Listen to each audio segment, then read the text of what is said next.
নমস্কার বন্ধুরা, সুপ্রভাত।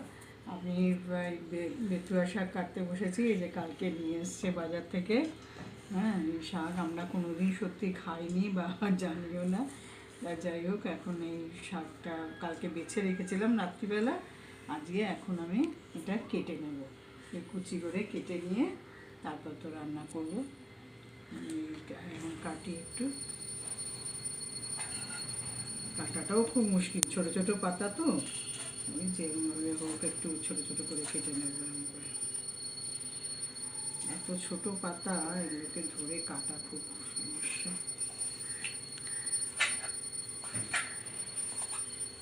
হ্যাঁ, আমার আজকে রান্নার আয়োজনগুলো আমি গুছিয়ে নিয়েছি। সব জিনিসগুলো কী কী রান্না করবো সেটা একটু দেখাই।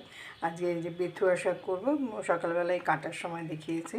আর তার সাথে বেগুন দেব, রসুন পোড়া দেব, রসুন ফোড়ন, কালো জিরে ফোড়ন দিয়ে তার মধ্যে রসুন আটকে দেবো। আর লঙ্কা তো দেবই, নুন মিষ্টি লঙ্কা এগুলো তো দেওয়াই হবে। এই দিয়ে আজকে বেথুয়া শাকটা করব।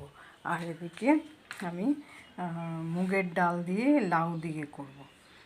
আর পনির করব, মটর পনিরের এই যে পনির, এই মটর, একটু আলু দিচ্ছি, আর পেঁয়াজটা কুচানো, আর আদা রসুন পেস্ট থাকবে, এইগুলো দিয়ে টমেটো পেস্ট থাকবে, এগুলো দিয়ে আমি আজকে মটর পনিরটা করব। এই রান্না আজকের আমি করছি। তারপরে দুপুরবেলা খাওয়ার সময় তখন দেখানো হবে কী কী খেলো, কী করলো, কেমন লাগলো। ঠিক আছে, এই হচ্ছে আমার মটর পনির। কেমন দেখতে লাগছে আপনারা বলবেন, জানাবেন।